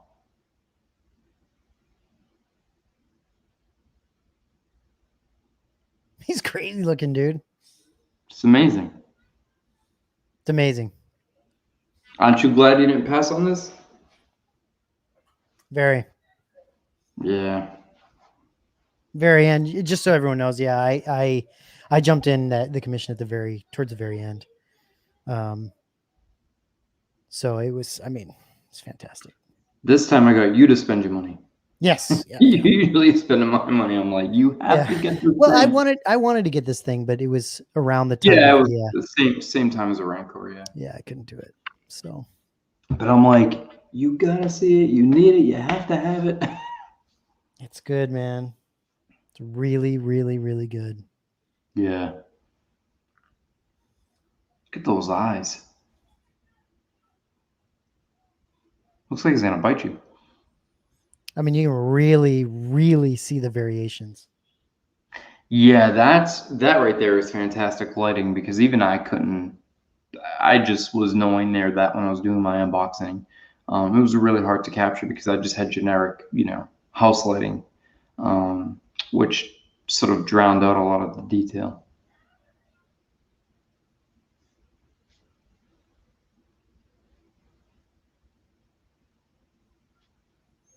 And even again, going back to the slab, I mean, I know it's not the main event, but even the color variation there, the gradient of color and filth and grime built up on the slab is just, it's something that you could easily just, all right, make the slab, it is what it is, but they put just as much time, effort, energy, and detail into the slab as they do Salacious. And that's the great thing about what they do.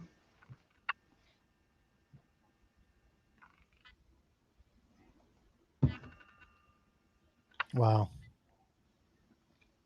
So Matt, how do you feel about Jabba's tattoo as like a little added bonus on the dais? I like it. I dig it too, yeah. I at first I wasn't a huge fan of it, but I like it. I think it looks nice. It adds something to it. Now, for me, I feel like I have to display it this way, so I wouldn't want to kind of put it any other way. Yeah. It adds a reason to kind of display it that way, but otherwise, I mean, geez, look at this thing. This thing's freaking ridiculous. Now, even if you give him a little shake, you'll see what I mean by how well he's rested on there. Well, you wouldn't be able to tell because this thing. The problem is the thing I have it on isn't very sturdy, but he's not.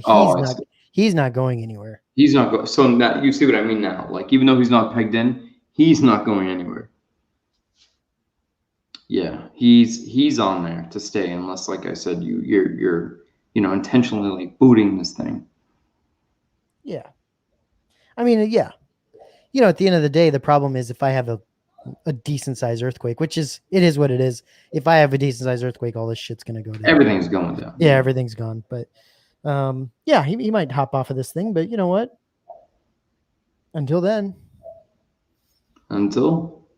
he's gonna stay there. It's really solid on there. Yeah, it really is beautiful.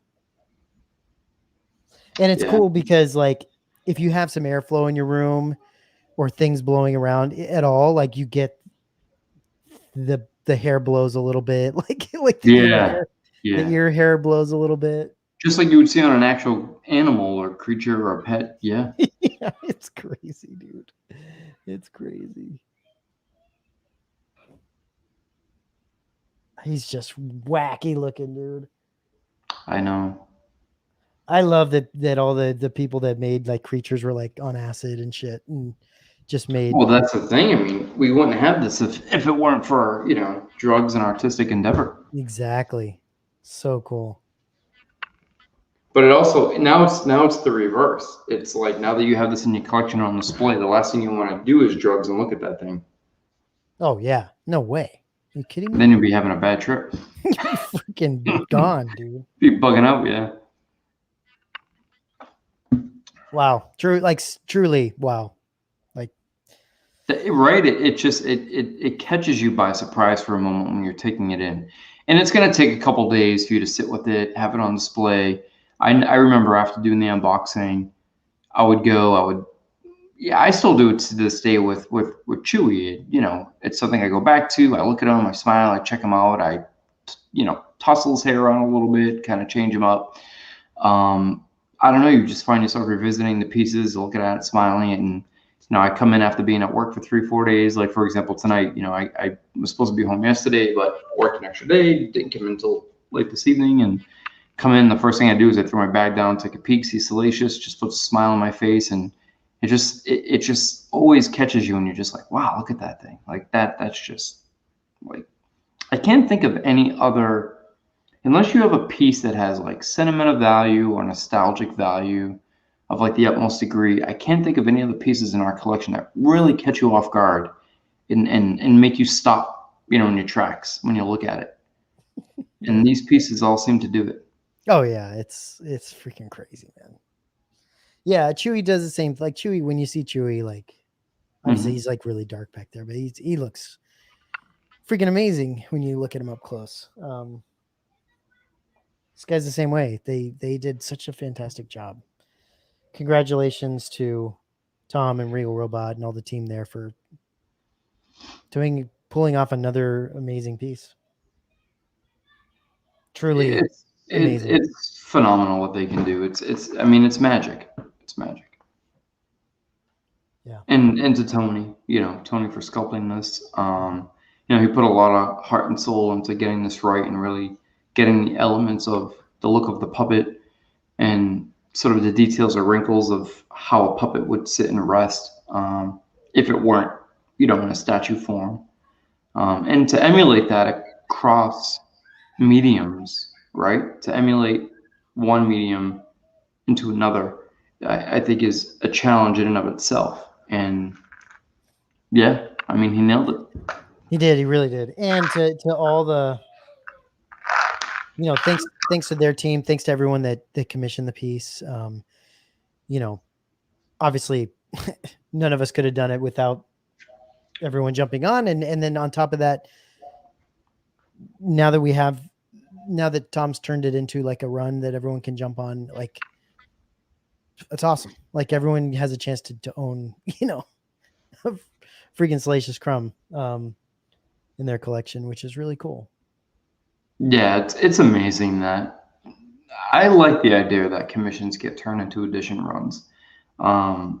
Because he does give that opportunity and does offer. They do a lot of one-offs. Don't get me wrong. Not a lot, but they do one-offs. They do. And commissions made to orders, what have you. But it's great that people can commission something, and that people who commission pieces, because like I said, there's been a few where they're open enough to say, hey, as much as I love this piece, as much as I wanted it, yes, you want to make it 2-edition piece to let other people enjoy this? Fantastic, go for it. And that's the great thing, that the community and the maker come together to make that happen. Right. So Greg asks, this is a good question, how's the dust with Chewy? Thinking about getting a module case for this and Chewy. So I'll answer real quickly first, Matt. So the dust with Chewy, Greg, I think is minimal, but I also clean mine, I'd say bi-weekly. I use the air, Yeah, the little air, the computer air duster thing. Basically, yeah, the computer air blast dust. But what I do is I hold it, I'd say about 8 to 10 inches back, because you don't want to blast it because the hair will it'll like part. So I do it enough where it's not going to like put the hair all out of place, but enough to get, the dust off them. But I do it frequently enough, like I said, about twice a month, where it doesn't really have enough time for dust to settle. But one thing I do personally, and I don't know how many other people do this, I use actually an air cleaner, an air purifier, and it's a pretty heavy duty one. Yeah, we get the Rowentas and the Molecule 8s. These are $1,000 systems, but it just, I'm not kidding you when I say it eliminates like 99% of dust particles. You barely have it, but I do still do a bi-monthly cleaning. initially when I got my Chewy, I did want to encase him by not only putting him on a pedestal, but putting acrylic over him. But he's massive. He's massive. Well, And acrylic, and Jason, it also depends on how many people are in your space. yes. How often you're in your space, how often you're in your collection room. Like, this is my office. And so, my computer's right here. This is where I work. And so for me, I'm in here all the time. I'm in here and out of here, all that stuff, dogs and stuff. So I do still build up. I still get dust. I have an air purifier, but I still get dust. And so it's, it's just part of life. You just, with collection, you just dust it. The thing that's awesome about Salacious is that he's the material he's made out of is going to last you. Like, you just dust it. Like, it's not a big deal. You may blow out the hair a little bit. With Chewy, like you blow the hair a little bit with like some computer duster or whatever. It's fine. Like, I haven't really had that many problems with it. I don't know. Like, maybe if you left him out somewhere, there's some bugs could get in there. I don't know. I don't know with Chewy. I have no idea. I think environment is a big factor. Sure. You're right. And it depends on how many people are around, how many people are in your home. But with Salacious, I'm strongly considering encasing him. I don't know lately. So that was my go-to thing for a while, was using the pedestal displays, specifically with the helmets, or some studio scale models, was the pedestal acrylic cover. And I love the way it looks, right? Did it with my Vader, did it with a couple other helmets. But when I got Chewy, it wasn't just his size. It was something about the detail and the way he looked. I didn't want to detract from that. Right. Not that the acrylic would. I mean, it's see-through, but there was something about the element of Chewy where I decided to go against it. And now I'm sort of on the fence with Salacious because, again, there's something about it where as much as you want to give it that museum display and you want to protect it and encase it, I don't know, man. They just, when people visit or you want to check it. They look so good out of... It does. It's just something about it not being, just being out in the open. Yeah. It just gives it a little bit of added extra light. That being said, Greg, though, look, my Chewy is sitting in darkness. When I put the Salacious up there, he's gonna be sitting in darkness. Like, the nice thing about Moji cases is they're lit. Like, they're made to like put something inside and it's lit and it looks great. Yeah. And so it'll look great in a Moji case. It'll look fantastic. I mean, and it'll be lit really well and you'll be able to see it perfectly all the time. And, you don't have to deal with shit like this where you're like, well, how do I light these things up? Like, I mean, a smarter, more capable person would already have this lit. Yeah. Chris would already have lit this thing because he's an electrician. He'd have killed it already with this. It's going to take me another probably year to get this thing lit up just because I don't know anything about it. I probably need to call somebody to do it or something. I got to figure something out. And so I'm just I can do technology. I anything else, like I'm freaking dumbass with it. So Aaron says there's definitely bugs in there, Matt, with my Chewy. Yeah, it's possible. Some crabs, some Chewy crabs. Skull laced. Aaron's also saying, I think Salacious would look great on a fireplace if you got a big fireplace. Yeah, that's what's cool about this thing is that it can sit anywhere. He's versatile. Yeah, you can place him anywhere, and the fact that they thought that through ahead of time was great. And even the dais is an extra piece. A lot of people, I don't need it, or what if I go without it? I mean, it's just a great companion to the piece itself. It's one of those things where a lot of people who aren't necessarily familiar or diehard Star Wars fans may look at that and be like, oh, well, what he's familiar, what's he from again? Or I don't know what that is, but the piece of slab just gives it more of that Star Wars feel and that Star Wars aesthetic. I think it goes hand in hand quite well. I think it was a good pairing. I still have to find the plaque. Oh, go ahead. Check that out. I just don't know where to look. I don't know if I missed it somewhere and I'm, it's in a the pile or if it's in it should the box? be so Matt, it should be in like clear instead of the colored bubble wrap. It should be in the clear plastic with like the white foam around it. It should be easily noticeable, and it's in a smaller piece. But yeah, see if you can pop the plaque out, because the plaque is give me 1 second. Let me look for it. Yeah, do you think? Yeah, Aaron, you could do that.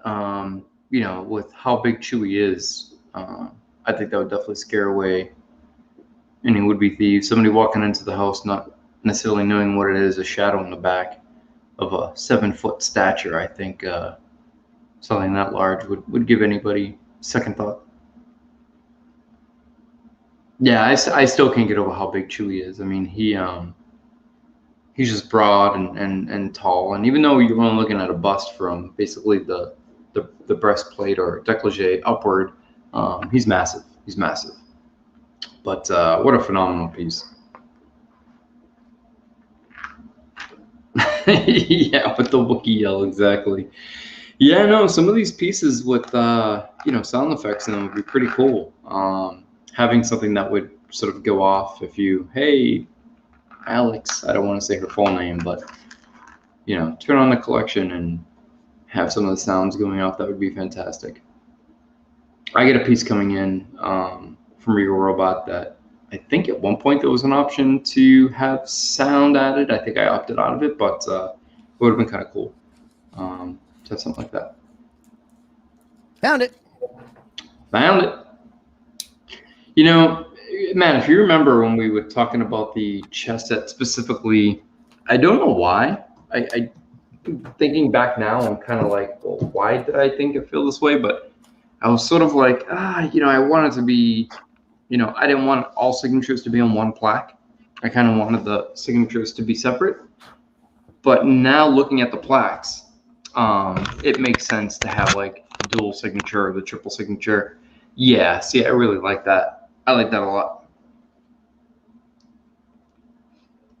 That looks awesome. Yeah, that's fantastic. And it's always nice when the signee has a nice signature. Mm-hmm. Like, I love having Phil's signature, but he'll just sign all over the plaque. You know? That's so cool.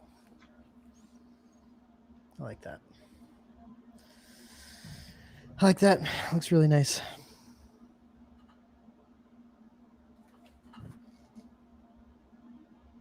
It's such a nice touch having, and we mentioned this before, it's great to have actor signatures.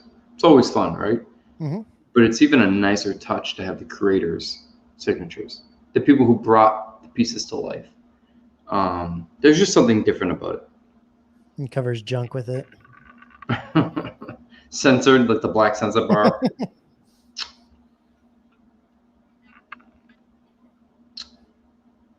Any final thoughts on the piece? Oh man, it's next level. It's definitely better than the Rancor. We didn't think it could get better, but it's better. I mean, it's hard. It's because the pieces are different in their own right. But you're right. When we had the discussion, because when we got the Rancor, we were like jaws on the floor, remember? And we literally said to each other, how can they top this? Like, what do? We even, I mean, I don't think we were joking. We even had said behind closed doors, like, you know, this almost hurts them because how can they do anything better? The Rancor is just so good in design. And this is living proof that they can top themselves. Yep.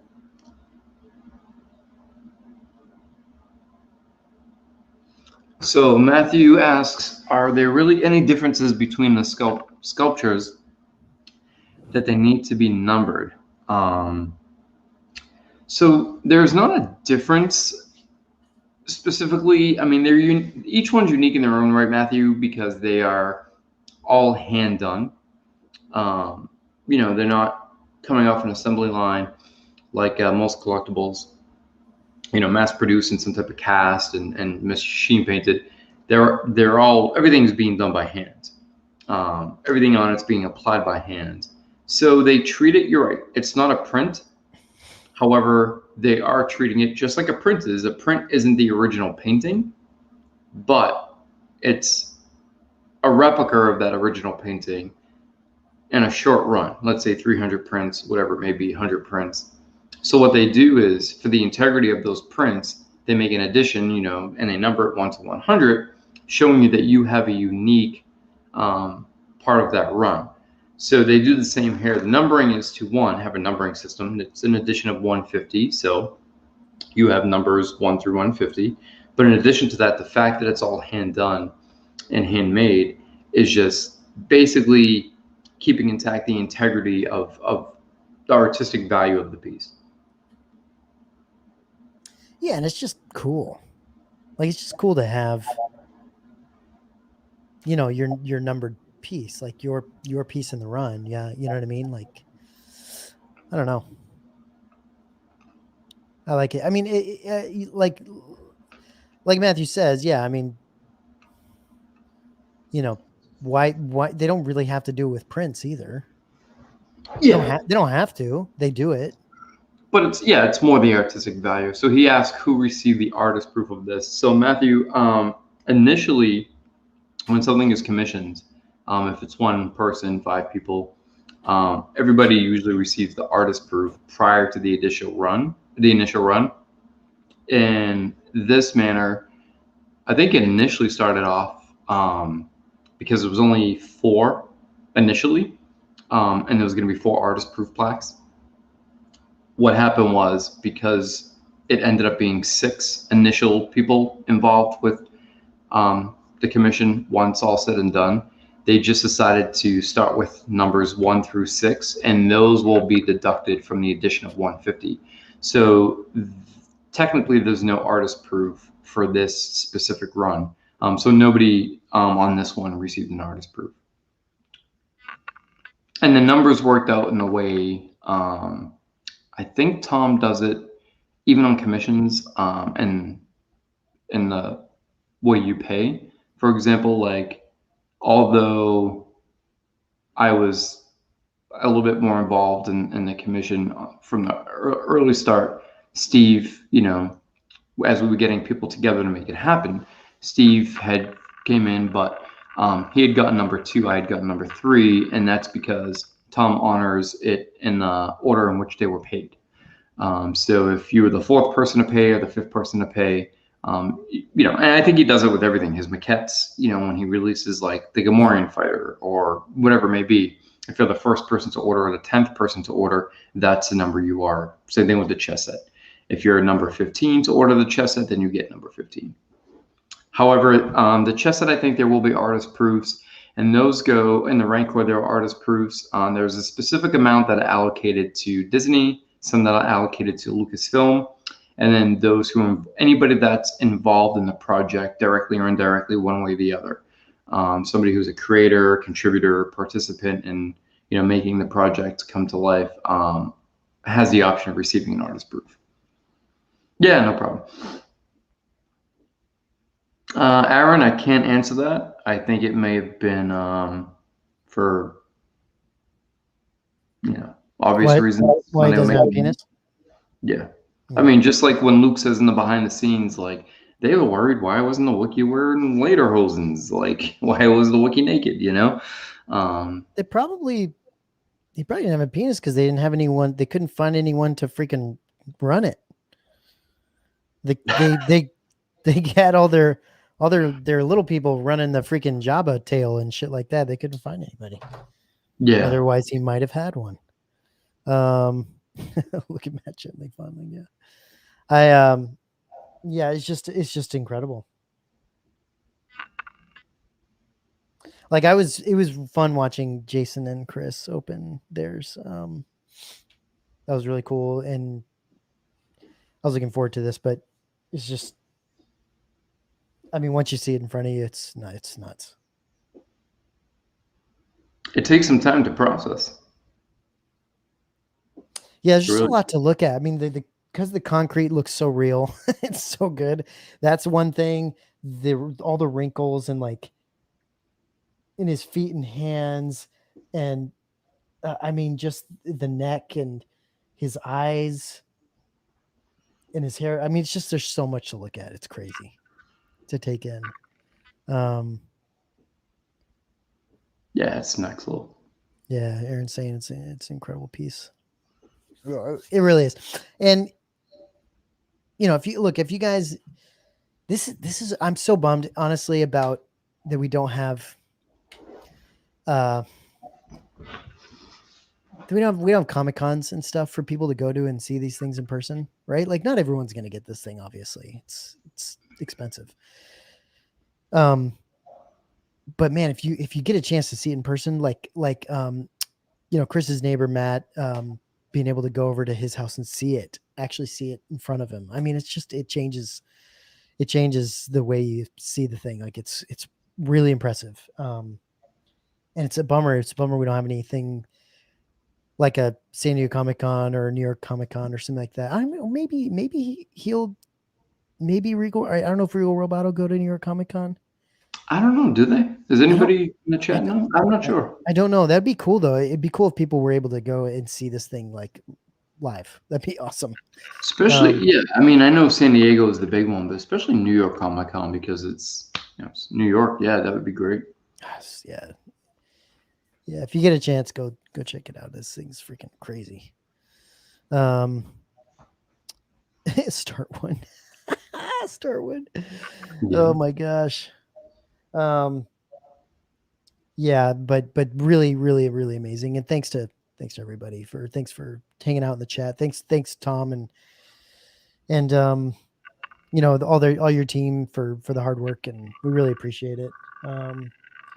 Yeah, we can't express that enough how amazing this stuff is because there has been a gap for a long time, and not only was something like this much needed, but the fact that we're getting such unique characters and to the level and to the degree at which we're receiving them is it's mind-boggling. Yeah, I mean, we talk about this all the time. Like, remember, there's not a master replica anymore. And everyone's everyone gets so frustrated that like, oh, there's no one making things at that level anymore. The golden era of collecting is over. Yeah. Now I feel like this is the platinum era. This is it. I mean, this is where, I feel like, I absolutely feel like you're getting the best quality, the most researched and just they do such a killer job. And I don't know. I mean, I don't know what to say. It's just out of this world. Yeah. After seeing this, I got to say, I'm beyond excited for the chess set and really looking forward to getting that in. And I think we're only about 5 months off from the chess set. I mean, approximately 5 or 6 months off. Yeah, I would. Isn't it? But ends at the end of the year, or is it August, September, October, November, December, January? So yeah, I think it's end of year or early winter. So I think early 2022 is when they're going to start shipping. I know that like they're already in production and they're rocking and rolling, but you have to factor in packaging and shipping and getting everything ready. So I think anywhere between like January and March, but it's not too far off. How do you think that's going to work, Jason? Because they don't have a ton of space in their warehouse. So as they get batches done, they have to get them out the door, right? I mean, they can't just. Correct. Because you also have to keep in mind that Regal Robot is also Tom Spina Designs. So in one area, they're doing restorations and movie props and what have you. And in another area, they're working on these pieces. So that was a question I had when they upped Sal to 150. I'm like, we can't have 150 of these sitting around. Right. But what I assume is they're going to do something similar to the Rancor, where the first batch of Rancors went out around early March. Mm-hmm. And you still have some, when I was there last week, there was still actually a couple, I think the last handful were still sort of trickling out of the shop. And I mean, we're talking down to like 4 or 5 pieces, but they were still trickling out of the shop. So, when you have an edition of 83, I think it was like 20, 40, 60, they did them in batches of 20 because you can't have something of that size, 20 of them taking up, all that space, especially when they're all hand done and they're being painted and the drool and the base and going through that process. They do them in batches. One batch can take anywhere from a month or two. And, each piece it's not like they're painting this in an hour or two, which was, you know, something that was spoken about the Rancor, which was really misleading. I mean, one piece can take up to a week alone to paint one, but it goes through a process, like I said. Yeah. Like Matt, you'd work on one part of it, I'd work on another, so it goes through this, you know, system of getting done. But yeah, I mean, 150 of these, yeah, that's, I would assume 25 at a time, and then all in maybe 6 batches total, so over like a 3-4 month time frame. Right. And then, which is also important as to how and when you order it. So let's say this piece doesn't sell in a half hour. Let's say it sells out over a couple days. The earlier you order it, the sooner you get it. Now, there are some exceptions to the rule. Like I think one of our group members, Mike, is it Collier? Am I saying that correctly? Collier? Yeah. He specifically chooses a number that he goes with each time. And although Regal Robot can't always accommodate that, there are certain situations where they can, other times where they really can't. But he does it in a way where he knows, hey, if I'm getting number X, then I'm going to wait till batch 2 or 3. So yeah, I mean, it's all about, you know, how it's done, but it's, you know, it makes a difference. The fact that they're made right here in the USA, the fact that, you know, right there in the studio, the same place where they sit next to screen use props from some of our most favorite beloved movies. I mean, these things are being made and painted and done right then and there by hand. And it's amazing. And I think the chess sets are interesting, Matt, when you asked, only because you have, what, 10 pieces total? Plus you have the body slam and the 2 packs. And so, yeah, that's why I think they're sort of moving through those quickly, in that sense of let's try to get the more complex pieces done, or maybe some of the more simplistic pieces done. So I think they have their own way of approaching that and getting it so it doesn't become too overwhelming. Because there's a lot going on at any given time, and when you have pieces that you're making by hand, yeah, it can get overwhelming. But I don't know. It's just it never ceases to amaze me. I don't know why. I always feel like, oh, you know, it's what it is. It's going to be a great piece, and then you see it, and it's just shock and awe, and you're just taken aback by it. Yeah, that's pretty amazing. Aaron, happy birthday, brother. Enjoy. Happy 45th, Aaron. Hope you had a good day and enjoy the day tomorrow as you recover. Yeah. That's sure that's gonna be great.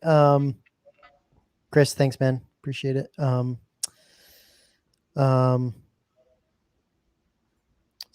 saying it is really amazing that they do this at all. We're so lucky to be alive at this time when we're getting these things that we truly are fond of at reasonable prices. Yeah, and look, I'm not gonna sit here and say this wasn't cheap. This isn't expensive. Let's say. I get it. We understand that it's not. They're not cheap. They're not. You know, you're spending money on something that you know that is special, but it's still a lot of money. And yeah, you know, it is what it is. But the question is do you want it in your collection or not? Is it worth it to you? It may not be. It may not be worth selling a couple things to pick this up, or, you know, spending the money on this versus something else. And that's okay. It just depends on what you want in your collection, how you want your collection to evolve and what you want it to be. I get it. You know, that it's not for everybody, and that's okay. You know, and so, but if it's for you and you can find a way to do it, you should do it. It's incredible. I think it's interesting, Matt, that Aaron had mentioned at a reasonable price. So sticker shock is always the biggest, first and foremost thing I hear from most collectors after a Regal Robot release or upcoming release details.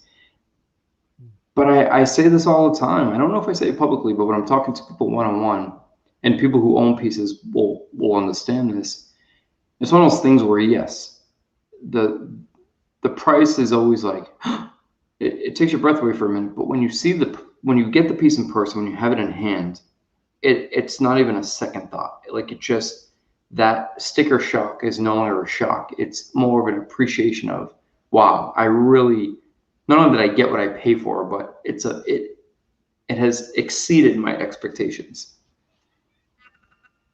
Yeah, I agree, dude. It's impressive. It's amazing to me when we're the face of something is what you always look at, Mm-hmm.